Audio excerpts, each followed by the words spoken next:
accepté le Seigneur. Elle a vécu encore 3 ou 4 ou 5 mois après. Après, elle est décédée. Mais elle a accepté le Seigneur. Vous voyez? Donc, ça nous permet de résoudre merveilleusement des problèmes. Ça nous permet, et on a besoin. Est-ce que ça là, est-ce que le pasteur pouvait vous voir ça pour me dire? Non. Une autre fois, c'était ma maman. Parce qu'elle avait fait 20 ans, je ne l'avais pas vue. Et là, c'était la première fois, 20 ans, je n'ai pas vu maman. Je rêve, je vois que, elle va mourir sans que je la connaisse. Donc j'ai vu que c'était urgent, il faut aller la chercher. Donc je me suis levé, j'ai parlé à ce moment, le temps consciencé, je lui ai parlé de ça et tout. Et quand on arrive à l'église, le pasteur, pendant la prédication, va confirmer ça encore par une parole de sagesse également. Il dit, ça fait combien d'années que tu n'as pas vu ta mère? Et tu es là, tu as fait combien de temps? Elle va mourir sans que tu la vois. Là, vous voyez, on a mis tous les moyens en branle. Elle m'a accompagné, on savait seulement qu'elle était dans un village. Voilà, on avait le nom du village. On arrivait comme ça. Et comme c'était l'esprit qui nous conduisait, c'était merveilleux. Quand on arrivait dans le village, quand on a dit simplement qu'on cherche une femme de tel nom, elle est de telle ethnie, la personne nous a dit suivez-moi. Elle nous a amené dans une femme qui était dans la même ethnie et qui vendait dans l'endroit. Et quand on est rentré, il y a une dame, c'était pas ma maman, mais il y a une dame qui s'est levée, elle a crié mon nom et puis elle est venue m'entourer. Elle dit on était en Côte d'Ivoire, quand tu étais bébé, tu étais enfant, tu étais au primaire et tout, tu étais au CP2, et puis tu m'as reconnu.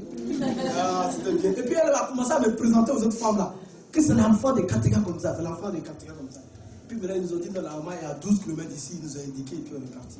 Vous voyez, donc ça nous permet de, c'est pas mauvais. Est-ce que ça c'est mauvais? Ça m'a permis d'aller, à ce moment, maman n'était pas née de nouveau. Donc ça nous a permis d'aller voir maman et elle a pleuré et tout. Et après, elle a accepté le Seigneur. Aujourd'hui, elle est bénie, elle a accepté le Seigneur, elle est baptisée et tout autour. Amen. Amen. Amen. Amen. Donc vraiment, c'est pour nous aider à résoudre des problèmes. Je donne pas mal de témoignages sur moi-même, parce que comme je vous l'avais dit au début, je disais, je ne voulais pas parler de don le Seigneur parce que je n'avais pas assez d'expérience. Et le Seigneur me dit, mais c'est pas vrai. Amen. La dernière fois, je vous donne le témoignage du frère Ido, chez qui je suis allé. Et je vous dis, la plupart, c'est quand je loge, quand j'arrive chez vous, là. Le lendemain, là, mon ami, il y a quelque chose que je ressens. Donc, j'arrive chez lui, je loge, et puis là, il y a Alcatel qui devait racheter leur entreprise. Et puis, bon, ils attendaient. Et moi, directement, je dis, mais je reçois une vision la nuit concernant son avenir avec Alcatel et avec l'entreprise. Et je lui demande comment est-ce que Alcatel, en ce moment, il est dans la salle, parce que je lui dis pas, j'ai vu que tu vas déménager et repartir, alors qu'il s'est installé, tout. Et je lui demande, est-ce que si Alcatel rachète, est-ce qu'ils peuvent te faire déménager à partir à la capitale? Il dit, c'est possible, mais est-ce que toi, tu es prêt pour repartir? Je dis, bon, ça dépend. Je dis, bon, quand ils vont racheter l'entreprise, ils vont te faire repartir à la capitale. Mais en ce moment, il faut que tu te prépares parce que c'est Dieu. Dieu veut que tu le saches quand ça va se faire, que tu saches que c'est lui et que tu te prépares. Amen. Moi, je l'ai dit ça, j'ai oublié. Il n'y a pas quelques jours là, on était sur Skype et il me dit, je suis en train de déménager pour repartir à la capitale exactement comme tu avais donné la parole en 2011. Quand vous étiez venu au séminaire de Bobo, tu logeais chez moi. Est-ce que tu te rappelles? Moi, je dis non. Mais tu dis pour donner des paroles et tu oublies. Non, mais ça ne concernait pas. C'est toi la parole concernée. Moi, je l'ai transmis, je ne vais pas garder ça. Amen. Donc, vous voyez, la parole de salut, comme je l'ai dit, comme pour Joseph, ce n'est pas forcé que ça soit tout de suite. Donc, si vous donnez et que ça ne s'accomplit pas, je suis fausse prophétesse. Donc, je ne vais plus parler. Le Seigneur te met à cœur de la dernière fois j'ai parlé, jusqu'à maintenant, je n'ai pas vu l'accomplissement. Donc, je ne vais plus parler. En ce moment, vous allez faire quoi? Vous attristez le Saint-Esprit. Et les dons ne vont plus se manifester. Ça peut ne pas s'accomplir, la parole de sagesse peut ne pas s'accomplir tout de suite. Comme ça peut être un moyen de résoudre un problème merveilleusement de suite. Amen. Amen. Donc, aspirez à ce don-là. Maintenant, vous pouvez noter encore également un témoin dans la Bible, Acte 23, verset 11, où le Seigneur va parler à Paul dans un songe. Il lui dit, comme tu as rendu témoignage auprès de ces nations païennes-là, tout à Jérusalem également, je vais t'envoyer à Rome pour rendre témoignage. Amen. Mais il va avoir des difficultés, afin qu'il arrive. Également dans Acte 27, à partir du verset 10, 22, Cette fois-ci, c'est par une vision. Il dit, je vois. Je vois. Par une vision, il dit, je vois que, on va être en péril. Le navire, nous-mêmes et toute la cargaison. Mais les gens n'ont pas écouté. Amen. Et la parole de sagesse encore va se manifester l'autre fois, encore quand ils n'ont pas écouté et tout, et que vraiment ils étaient en péril. À partir du verset 22, je crois. Notez, vous allez les relire après. À partir du verset 22, il reçoit encore des paroles. Il dit qu'un ange de Dieu que je sais, cette nuit m'a révélé. Mais c'est toujours la parole de sagesse. Ça peut être transmis par un ange, ça peut être une vision dans laquelle un ange te parle, ça peut être une parole, mais c'est toujours la parole de sagesse. Amen. Amen. Amen. Je vais voir, est-ce qu'il n'y avait pas, j'avais noté quelques exemples, quelques témoignages. Ok, donc c'est bon. On va. En tout cas, il y a pas mal d'exemples, mais on va laisser comme ça et on va continuer avec la parole B, la parole de connaissance. La parole de connaissance, ce n'est pas aussi une connaissance acquise comme ça, la connaissance qu'on a appris à l'école, ou bien j'ai tellement étudié la Bible que j'ai la connaissance là. C'est pas ça, c'est différent de la parole de connaissance. Amen.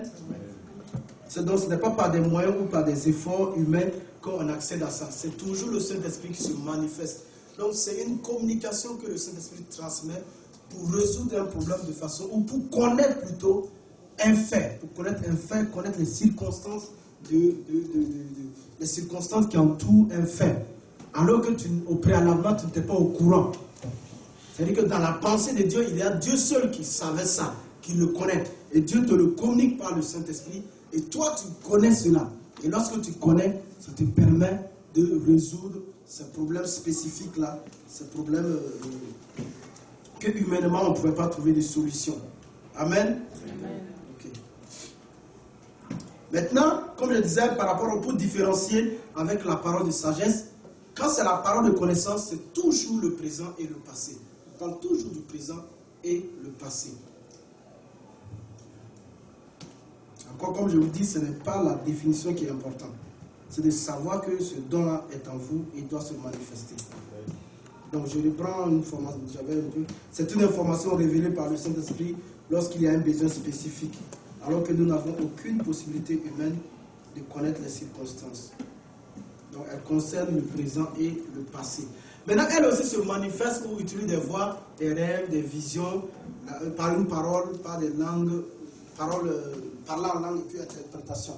Mais moi j'ai vu certaines personnes manifester la parole de connaissance dans une autre manière. C'est-à-dire que, pas forcément dans ce qu'on a écrit, c'est-à-dire que tu ressens la douleur que la personne est en face de toi. Dans l'assemblée, il y a des gens qui sont là et tu ressens la douleur. C'est-à-dire que la personne a mal au bas-ventre, tu ressens les douleurs exactement dans le bas-ventre et tu reçois que ça fait 2 ans qu'elle souffre ainsi. Vous voyez, ça c'est la parole de connaissance. Elle peut t'amener à connaître l'intensité de la douleur de la personne, à ressentir ça. Amen. Amen. Donc, c'est pour dire que si cela se manifeste dans votre vie, vraiment, c'est merveilleux. Et ça va vous permettre de résoudre des situations difficiles. On va donner quelques exemples dans la Bible.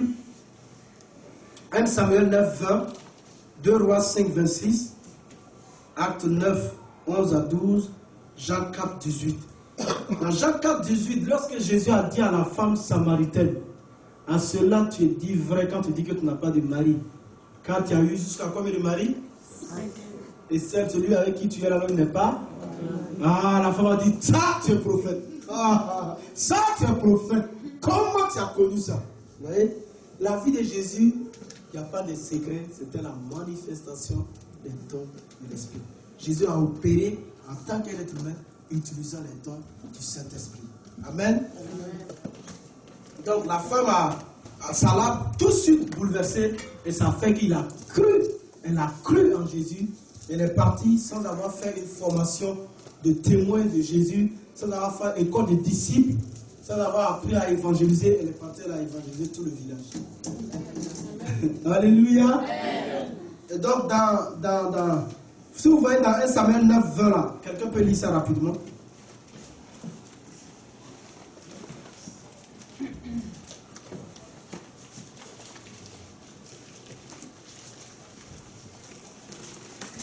1 Samuel 9, 20. Et donnez-moi l'heure, je n'ai pas de montre, s'il vous plaît.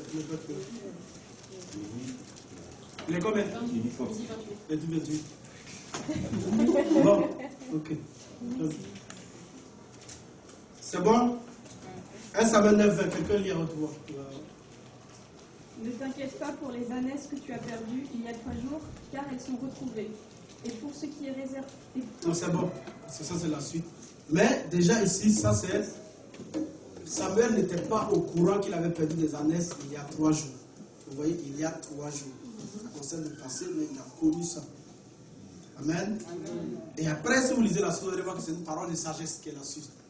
Puisque la suite, elle va lui dire ce qui est réservé pour lui. Amen. Et comme c'était un prophète, il y a une combinaison des dons de l'esprit ici. Amen.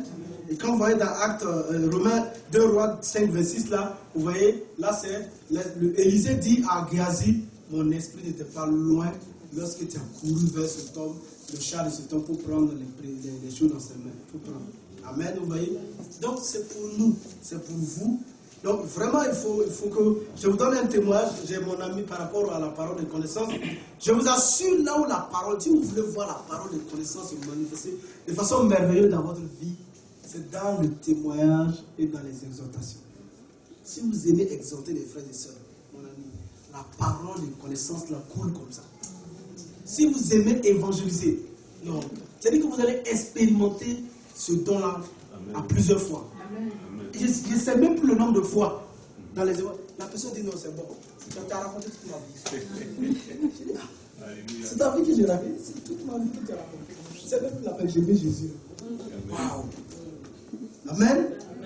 Et je vous assure que plusieurs fois comme ça. La première fois que j'ai expérimenté ça, c'est après qu'on a suivi 1 an d'enseignement avec le pasteur Karambiri. Pendant 1 an, chaque dimanche, sur l'école Marc 16. Et il nous a donné des enseignements pendant chaque dimanche. Comment vraiment aller manifester. Et puis à un moment donné, il nous a tous formé des groupes de 10-10. Puis on est parti pour 3 mois. Là, je descends avec des amis, j'arrive. Bon, mon ami, il gère un bar. Et puis là, il y a une jeune fille qui était là. Elle est tout le temps avec des garçons et tout. Et moi, j'étais là, je parlais de Jésus. Et puis à un moment donné, la fille, elle était là. Je parlais. Puis à un moment, boum, elle a commencé à pleurer. Elle a pleuré. Tout le monde, les gens ont essayé de tout faire pour la calmer. Mais elle ne se calmait pas. À un moment, le Seigneur me dit, mais elle veut Jésus, c'est de sa vie que tu as parlé. Demande si elle veut Jésus. Il dit, mais il vient de la cas. Je dis, est-ce que tu veux accepter Jésus? Elle dit oui. Il dit, prie avec moi. Quand elle a prié avec moi, elle a commencé à rire. La transformation est tellement rapide et nette. Transformée comme ça sur place. Amen. Vraiment, dans les évangélisations, j'ai expérimenté ça plusieurs fois. Souvent, je suis là avec, il y a 2 personnes, je te parle, alors qu'en réalité, c'est lui là, c'est lui-là. Le Seigneur me dit de parler parce que lui, il ne veut pas écouter. Mais elle, il n'y a pas de problème. Le Seigneur me dit, parle à lui là, en s'adressant à cet individu. Et en m'adressant à elle, en parlant, à la fin, lui là, il répond, il dit, non, c'est bon, parce que c'est ma vie, vous avez parlé totalement. Parce que, vous voyez, et ça, c'est des expériences que le Seigneur veut que nous... Donc, ça nous facilite l'évangélisation. Ça nous facilite l'exhortation. Pourquoi tu veux remplir la tête de pape? Tu peux convaincre un homme? Tu peux le convaincre comment? Un homme de péché, tu peux le convaincre comment? Il dit qu'il y a un seul être, le Saint-Esprit seul qui est capable de convaincre un homme de péché. C'est lui seul qui est capable de convaincre un homme comment on appelle, du péché, du jugement et de l'enfer. Donc, c'est pas la peine d'aller parler de l'enfer et que s'il a peur, il va faire. Non. Donc, je donne un témoin de moi-même. Un jour, je suis allé au Togo. J'ai mon ami qui travaillait là-bas, qui avait marché là-bas. Et il avait rencontré une fille, il devait se marier, il voulait se marier. Tout était prêt, mais il ne savait pas comment informer ses parents. Parce que lui, il est burkinabé. Il n'est pas d'autre pour travailler. Il est dans marié togolaise. C'est trop compliqué. Comment il allait informer? Et comme on est amis, on est vraiment amis. Et quand je suis parti pour acheter notre véhicule, et je suis allé, il m'a hébergé. Et il a dit à Dieu, moi il sait, c'est mon ami, mais il sait que c'est ton serviteur. Parle-lui par rapport à notre situation. Si tu lui parles, je ne vais rien lui dire. Mais si tu lui parles, alors je saurai que vraiment tu es derrière ce mariage. Le lendemain, on se réveille, j'ai dit, mais Yves, qu'est-ce qui se passe là? Qu'est-ce que tu prépares et que tu ne m'as pas dit? Tout est prêt, parce que j'ai vu en son cette nuit que tout est prêt. Et même C'est en train de... Tu vois, c'est comme quand tu mets une marmite au feu, à un moment ça bouge jusqu'à ce que le couvercle se soulève. Il dit, mais c'est prêt. Le Seigneur m'a dit que c'est prêt, qu'il ne faut même pas avoir peur. Et puis il a ri, il dit, ah, gloire à Dieu. Il a pris son téléphone, il a appelé sa copine, il dit, non, maintenant, là, quels que soient les obstacles, on fonce. Amen. Donc vous voyez, ça rend gloire à Dieu, ça apporte des bénédictions et ça nous donne de marcher dans la victoire. Alors on va arrêter là, tenez-vous debout. Je voulais prendre encore un temps pour prier pour les malades, mais je vais prier. Amen. Je vais prier, on va prendre encore un temps, je vais prier pour ceux qui sont malades dans leur corps. On a parlé du Saint-Esprit qui est venu pour manifester la victoire que Jésus-Christ a amenée dans notre corps. Élevons ensemble la voix et remercions le Seigneur. Remercions le Seigneur pour la présence de son Esprit en nous. Le don des dons, c'est le Saint-Esprit que nous avons reçu. Élevez la voix, frères et sœurs. Élevez la voix et remerciez le Père pour la présence du Saint-Esprit en chacun de vous. Père, nous voulons te bénir, nous voulons te célébrer pour ta présence, la présence du Saint-Esprit en chacun de mes frères et sœurs. Merci pour la présence de ton Esprit en moi. Je te loue et je te célèbre pour cette grâce merveilleuse. Sois célébré, sois béni au nom de Jésus-Christ. Amen. Élevez encore la voix et remerciez le Saint-Esprit pour la manifestation des dons, de la parole de sagesse et de la parole de connaissance dans nos vies. Remerciez-le, élevez la main. Même si vous ne parlez pas en langue, élevez la main. Le parler en langue était notre don, mais le don de la parole de connaissance, de la parole de sagesse sont aussi d'autres dons. C'est dans le peut se manifester dans votre vie alors que le parler en langue ne se manifeste pas. Remerciez le Seigneur. Merci Père. Merci Père pour la manifestation de la parole de sagesse et la parole de connaissance dans ma vie et dans la vie de l'Assemblée. Merci Seigneur notre Dieu. Nous te louons, nous te célébrons. Gloire à toi Seigneur. Merci Seigneur. Amen. Amen. Amen.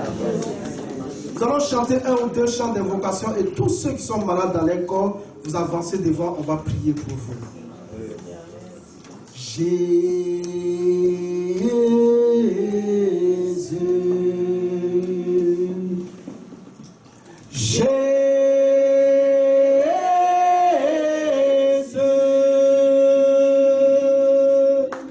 Jésus.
Il n'a pas changé.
douleur de disparaître. Maintenant, j'ordonne au nom de Jésus, douleur, disparaît de cette chambre, disparaît de ce genou. Maintenant, ce genou se plie parce que tu t'en vas. Tu t'en vas. Au nom de Jésus, va-t'en, disparaît. Au nom de Jésus, commande, disparaît. Libère, libère la tribulation. Maintenant, libère la rotule au nom de Jésus-Christ. Totalement guéri. Au nom de Jésus-Christ. C'est de plier le genou pour voir, c'est de plier le Seigneur te guérit, te restaure, ce genou. Au nom de Jésus-Christ, te restaure et te guérit totalement. La douleur s'en va, la douleur disparaît au nom de Jésus-Christ. La douleur disparaît au nom de Jésus-Christ.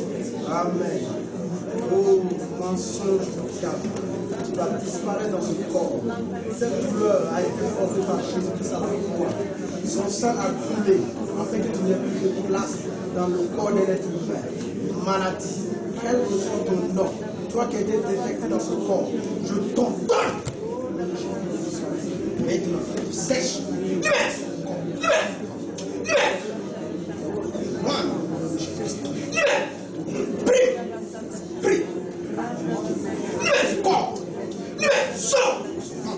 Je t'ordonne, au nom de Jésus-Christ, libère. Prie, au compte de moi. Je vais t'apporter à la croix, au compte de moi dans son corps. Libère, libère. Pas un lieu pour toi. Je te prie, maintenant même. Tu sèches, tu sèches, tu sèches, tu sèches totalement. Et les douleurs s'arrêtent. Au nom de Jésus-Christ.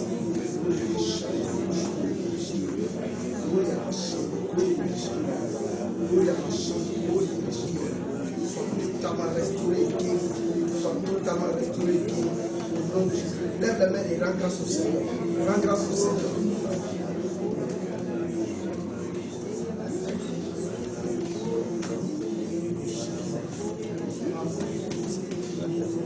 Je vais accorder à ta soeur, au nom de Jésus-Christ, contre tout esprit d'oppression. Tout esprit d'oppression. Je viens contre vous dans le nom de Jésus. Je reprends maintenant. Je brise ton joug. Je détruis ton influence dans sa vie. Dans le nom de Jésus-Christ, je détruis ton œuvre, je détruis ton œuvre, tes manifestations. Dans le nom de Jésus-Christ, que tes œuvres soient détruites, que tes œuvres soient détruites, que tes œuvres soient brisées. Dans le nom de Jésus-Christ, je te remercie. Je te remercie pour la délivrance. Je te remercie pour la restauration. Je te remercie pour le rétablissement, Seigneur, de tout son être. Merci pour la délivrance. Merci parce que, Seigneur, tu l'as délivré. Oui, Seigneur, merci au nom de Jésus. Amen.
guéri.